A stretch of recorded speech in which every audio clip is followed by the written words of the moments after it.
Hello friends, welcome to cook life kitchen. આજે આપણે બનાવીશું ગુજરાતીઓનો ફેમસ દૂધીનો હાંડવો। તો અત્યારે મેં પ્રીમિક્સ લીધું છે હાંડવાનું। 5 ચમચા મોટા ભરીને લઉં છું। તેમાં અડધી વાટકી મીડિયમ ખાટું દહીં ઉમેરી દઈશું અને થોડું પાણી ઉમેરતા જઈને આવી રીતે બેટર બનાવી લઈશું। તો વધારે પાણી નહીં ઉમેરવાનું।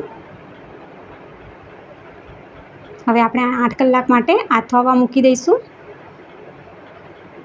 તો 8 કલાક થઈ ગયા છે અને હાંડવાનો આથો આવી ગયેલો છે। તો હવે આપણે આમાં મસાલા કરી લઈએ। અડધી ચમચી મીઠું, અડધી ચમચી હળદર પાવડર, 1 ચમચી ધાણા જીરું પાવડર, 1 ચમચી લાલ મરચું પાવડર, 1 ચમચી ભરીને આદુ મરચાંની પેસ્ટ, 2 ચમચી ખાંડ, 1 ચમચી શેકેલા જીરાનો પાવડર ઉમેરીને ખીરાને મિક્સ કરી લઈશું। તો અત્યારે મેં 200 ગ્રામ જેટલી દૂધી લીધેલી છે, તેની આપણે છાલ ઉતારી લઈશું અને હવે ખમણી વડે દૂધીને છીણી લઈશું। તો આ હાંડવાનો લોંગ વિડીયો મેં મારી ચેનલમાં મૂકેલો છે, તમે ત્યાં જઈને જોઈ શકો છો। દૂધીને પણ આપણે ખીરામાં મિક્સ કરી લઈશું।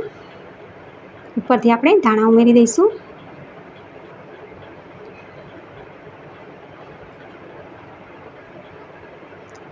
તો આપણે હવે હાંડવા માટે વઘાર કરી લઈએ। તો 2 ચમચી તેલ ઉમેરી દઈશું, અડધી ચમચી જીરું ઉમેરીશું, મીઠા લીમડાના પાન ઉમેરી દઈશું,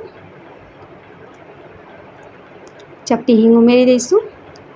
તો હવે આપણે આ વઘારને ખીરામાં ઉમેરી દઈશું।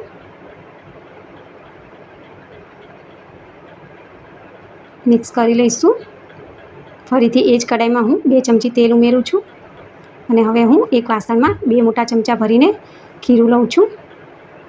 તેમાં હું ચપટી સોડા ઉમેરું છું અને 1 ચમચી પાણી। તો આવી રીતે કરવાથી ખીરું જે છે એક્ટિવ થઈ જશે હાંડવા માટે। અડધી ચમચી જીરું ઉમેરી દઈશું વઘારમાં,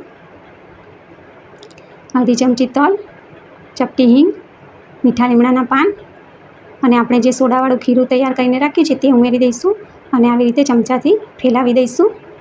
હવે આપણે આને ઢાંકણ ઢાંકીને 5 થી 10 મિનિટ ચડવા દઈશું। તો 5 થી 10 મિનિટ થઈ ગઈ છે અને હાંડવો નીચેથી એકદમ ક્રિસ્પી બની ગયો છે।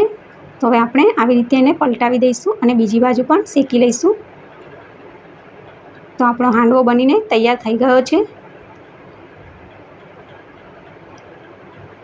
તો ફ્રેન્ડ્સ, આ હાંડવાનું પ્રીમિક્સ કઈ રીતે બને અને આ હાંડવાનો લોંગ વિડીયો બધી જ ટિપ્સ સાથે મેં મારી ચેનલમાં મૂકેલો છે, તમે ત્યાં જઈને જોઈ શકો છો। અને આજની રેસીપી જો સારી લાગી હોય તો વિડીયોને લાઇક કરજો, વધારેમાં વધારે શેર કરજો અને મારી ચેનલને સબસ્ક્રાઈબ કરવાનું ના ભૂલતા। Thank you for watching. ફરી મળીશું નવી રેસીપી નવા વિડીયો સાથે।